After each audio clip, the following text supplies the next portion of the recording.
Friends, welcome back to my YouTube channel. और आज इस वीडियो में हम जिस टॉपिक को कवर करने वाले हैं वो है इंट्रूसिव कॉनकॉर्डेंट बॉडीज़, और ये फॉर्म ऑफ इग्नियस रॉक का पार्ट 3 है। ठीक है, तो एक बार ये फिर से डायग्राम देख लीजिए तो आपको पता चल जाएगा कि मैंने कौन कौन सा आपको फॉर्म्स ऑफ इग्नियस रॉक में कवर करा दिया है। देखिए, मैंने बताया था आपको फॉर्म्स ऑफ इग्नियस रॉक दो तरह के होते हैं, एक्सट्रूसिव और इंट्रूसिव। तो एक्सट्रूसिव वाला पार्ट मैंने कवर करा दिया था। एक्सट्रूसिव में कॉनकॉर्डेंट और डिस्कॉर्डेंट ये दोनों हो चुका था, और इंट्रूसिव में आज मैं कॉनकॉर्डेंट कवर कराने वाली हूँ, और डिस्कॉर्डेंट जो था वो मैंने लास्ट वीडियो में आपको कवर कराया था, उसको भी देख लीजिए आप। देखिए, डिस्कॉर्डेंट इंट्रूसिव जो बॉडी था उसका अनफोल्डेड रीजन्स और हाईली फोल्डेड रीजन्स ये मैंने पार्ट 2 में कवर कराया है। और आज हम लोग इंट्रूसिव के कॉनकॉर्डेंट बॉडीज़ में अनफोल्डेड रीजन्स और हाईली फोल्डेड रीजन्स ये देखने वाले हैं। यहाँ पे अनफोल्डेड रीजन और हाईली फोल्डेड रीजन बोलने का अर्थ है कि जो भी अनफोल्डेड मीन्स जहाँ पे आपको कोई भी जियोलॉजिकल स्ट्रक्चर्स या फोल्ड या फॉल्ट कुछ देखने को नहीं मिलते उसे अनफोल्डेड बोलेंगे, और हाईली फोल्डेड मतलब जहाँ पे आपको जियोलॉजिकल स्ट्रक्चर देखने को मिलते हैं। ठीक है, तो अनफोल्डेड रीजन्स में ये 4 तरह से फॉर्म करते हैं, सिल्स, लैकोलिथ, लोपोलिथ और बिस्मेलिथ, और हाईली फोल्डेड रीजन में फैकोलिथ। तो आज हम लोग इसे ही कवर करने वाले हैं।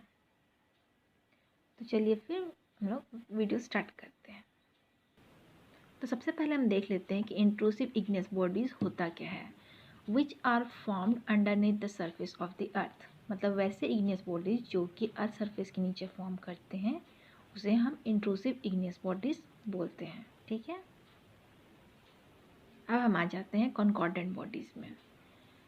तो these are intrusive bodies that run parallel to the structure of the country rocks in which they occur. कॉनकॉर्डेंट bodies way intrusive rock होते हैं जो कि प्री एग्जिस्टिंग रॉक या पहले जो कंट्री रॉक मौजूद होते हैं उसके पैरेलल जो स्ट्रक्चर बनता है ना उसको क्या बोलेंगे, कॉनकॉर्डेंट बोलेंगे। ठीक है, जैसे कि ये देखिए, यहाँ पे देखिए बेडिंग प्लेन है या लेयर्स है रॉक बेड्स के, तो उसके पैरेलल में जब आपका एक इग्नियस बॉडी फॉर्म कर रहा है, उसको कट नहीं कर रहा है, तो उसे हम क्या कहते हैं, कॉनकॉर्डेंट बॉडीज। ठीक है, अब हम देख लेते हैं अनफोल्डेड रीजन्स में। तो सबसे पहला है sills. A sill is a sheet like igneous body which runs parallel to the bedding planes of the pre existing strata. जो सिल होता है वो सीट की तरह, यानी पतला थिन सीट की तरह एक इग्नियस बॉडी होता है जो कि बेडिंग प्लेन जो होता है प्री एग्जिस्टिंग स्ट्राटा का, यानी जो पहले से जो रॉक मौजूद है उसके जो बेडिंग प्लेन्स होते हैं उसके पैरेलल फॉर्म करते हैं। जैसे मैंने अभी आपको बताया कॉनकॉर्डेंट बॉडी सेम उसी तरह का होगा। ठीक है, उसे हम क्या कहते हैं, सिल कहते हैं। These are basaltic and doleritic in composition. इसका कंपोजिशन कैसा आता है, बेसाल्टिक और डोलेटिक। ठीक है, बेसाल्टिक बोलने का मतलब है कि सिलिका की जो परसेंटेज है वो बहुत कम होते हैं। ठीक है, and they may be horizontal, vertical or inclined depending upon the attitude of the strata। ये हॉरिजॉन्टल भी हो सकते हैं, वर्टिकल भी हो सकते हैं, या इंक्लाइन हो सकता है। ये पहले से जो वहाँ पे स्ट्राटा मौजूद है उस पर डिपेंड करता है, उसके एटीट्यूड पे डिपेंड करता है। ठीक है, इन विच दे आर इंट्रूडेड। ठीक है ना, जिसमें वो इंट्रूड रहते हैं उस पर वो डिपेंड करता है। ठीक है, यहाँ पे एटीट्यूड में डबल टी होगा। ठीक है, थोड़ा सा स्पेलिंग मिस्टेक है, डबल टी होगा एटीट्यूड में। Cells vary in thickness from a few centimeters to several hundred meters। और सेल्स जो है इसकी थिकनेस क्या होती है, वेरी करती है, कुछ सेंटीमीटर से ये कई 100 किलोमीटर तक हो सकते हैं। ठीक है, अब डायग्राम के माध्यम से देख लेते हैं कि सेल्स दिखते कैसे। ये देखिए, सेल कुछ इस तरह से दिखेगा। मान लीजिए कि आपका ये बेडिंग प्लेन है, ठीक है ना, इस तरह से आपके बेड्स फॉर्म कर रहे हैं, तो सेल भी उसी डायरेक्शन में फॉर्म करेगा। ठीक है, वो उसको कट नहीं करेगा। जिस डायरेक्शन में आपके बेडिंग प्लेन रहेंगे ये उसी के ठीक पैरेलल रहता है, और उससे कहीं पे भी ये क्रॉस नहीं करता है ना कट करता है। उसे हम क्या कहते हैं, सेल कहते हैं। अगर आपका बेडिंग प्लेन जो है मान लीजिए कि इस तरह है, थोड़ा सा इंक्लाइंड की तरह समझ लीजिए, इस तरह से, ठीक है ना, और यहाँ पे आपका कोई सिल है,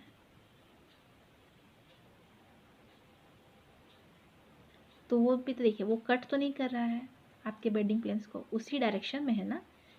जब ये बेडिंग प्लेन जब इंक्लाइंड है तो सिल भी इंक्लाइंड है, कहीं भी कट नहीं कर रहा है, तो इसे भी हम क्या कहेंगे, सिल बोलेंगे, ठीक है। ये समझ में आ गया। अब आगे बढ़ते हैं। अब है laccolith.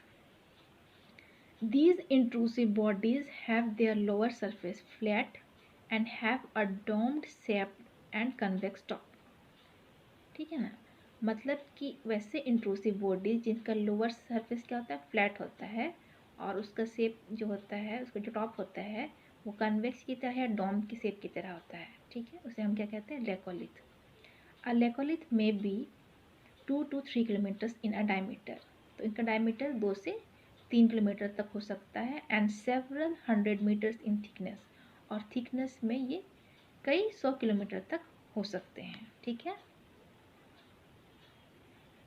It is due to accumulation of viscous magma, which is usually acidic in composition, which pushes the overlying rocks upwards to make room for the mass.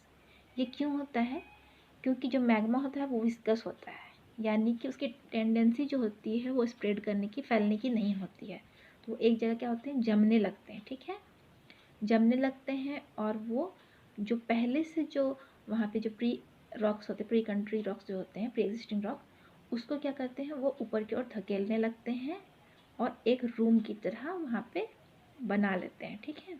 और इससे ही हम क्या कहते हैं, लेकोलिथ कहते हैं। इसे भी हम डायग्राम से समझ लेते हैं। देखिए ये कुछ इस तरह का रहता है, तो ये आपका जो है प्री एग्जिस्टिंग रॉक है, यानी पहले से जो आपका रॉक मौजूद था, कंट्री रॉक है, ठीक है ना। तो ये यहाँ से आपका इंजेक्ट हो रहा है, ठीक है, यहाँ से आपका मैग्मा फीड हो रहा है, फीडर बोल सकते हैं। ये आपका डाइक में होगा क्योंकि ये कंट्री रॉक कट कर रहा है, ठीक है, इसलिए इसको नहीं। ये लेकोलिथ मीन्स ये बीच वाला पार्ट जो ये है, जो आपके बेडिंग प्लेन्स के पैरेलल है, कहीं से भी कट नहीं कर रहा है, और एक डोम की तरह शेप बनाया है, या फिर इसका कन्वेक्स टॉप जो है वो कन्वेक्स की तरह है, ठीक है। और उसका देखिए जो लोअर सरफेस क्या है वो बिल्कुल फ्लैट है, इसे हम क्या कहेंगे, लैकोलिथ, ठीक है। थर्ड है हमारा lopoliths. These are saucer shaped bodies. इसका जो बॉडी होता है वो सॉसर की तरह शेप का होता है, ठीक है। Which are of huge dimension, और उसका डायमेंशन क्या होता है, बहुत ही बड़ा होता है, and are of basic to ultra basic in composition. ये बेसिक से अल्ट्रा बेसिक कॉम्पोजिशन के हो सकते हैं, ठीक है। तो इसे भी एक डायग्राम से देख लेते हैं इसका, है ना। तो ये देखिए ये लैपोलिथ का जो डायग्राम होगा कुछ सॉसर की तरह, ये जो बीच वाला पार्ट है ये है ये आपका लोपोलिथ है, ठीक है, ये बीच वाला पार्ट। तो इसी अगर आप इसको बनाइएगा तो कैसे बनेगा, देखिए कुछ इस तरह से दिखेगा, है ना, सॉसर की तरह दिखेगा। तो उसे ही हम देखिए इस तरह से दिख रहा है सॉसर की तरह, तो इसे ही हम क्या बोलते हैं, लोपोलिथ बोलते हैं, ठीक है।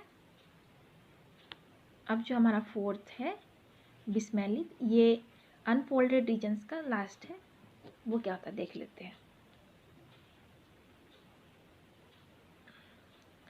अब हम देख लेते हैं जो फोर्थ है बिस्मेलिथ, और ये अनफोल्डेड रीजन्स का लास्ट है। अब देख लेते हैं क्या होता है। Sometimes the magma breaks through the overlying rock beds and the igneous mass after consolidation is known as bysmalith. जब मैग्मा जो है वो ओवरलाइंग रॉक बेड को कट करके कुछ मतलब बाहर निकलता है और एक स्ट्रक्चर बनाता है, तो उसे ही हम क्या कहते हैं, बिस्मेलिथ बोलते हैं, ठीक है। और ये जनरली सिलेंडर की तरह शेप का होता है, ठीक है, और इसे हम क्या कहते हैं, बिस्मेलिथ, ठीक। इसे भी इसका भी डायग्राम हम देख लेते हैं, चलिए। तो ये देखिए बिस्मेलिथ जो है कुछ इस तरह का दिखता है, ये वाला पार्ट, ये जो है ये क्या आपका बिस्मेलिक है और ये कंट्री रॉक को कट करके मतलब ब्रेक करके बाहर निकलता है और ये सिलेंडर की तरह थोड़ा सा शेप का दिखता है, तो इसे हम क्या कहते हैं, बिस्मेलिक बोलते हैं। ठीक है, अब हम आ जाते हैं हाईली फोल्डेड रीजन्स में और इसमें हमारा एक फॉर्म है फैकोलिथ। ठीक है, these are crescentic shaped igneous bodies occurring along the crests and troughs of folds of the country rocks. They are basaltic in composition. तो ये क्रेसेंटिक शेप के होते हैं। ठीक है ना, और ये कहाँ पे करते हैं, क्रेस्ट और ट्रफ, जो फोल्ड क्रेस्ट और ट्रफ होता है उसमें ये फॉर्म करते हैं और ये बेसाल्टिक नेचर के कंपोजिशन के होते हैं। क्रेस्ट मतलब जो ऊपर उठा हुआ आता है उसे हम लोग क्रेस्ट बोलते हैं और जो नीचे ऐसा रहता है उसे हम ट्रफ बोलते हैं। ठीक है, तो देखिए जहाँ ये है फैकोलिथ, ये उस जगह पे पाए जाते हैं जहाँ पे कि आपका फोल्ड बनता है। तो फोल्ड इस तरह से बनता है ना, देखिए इस तरह का होता है फोल्ड।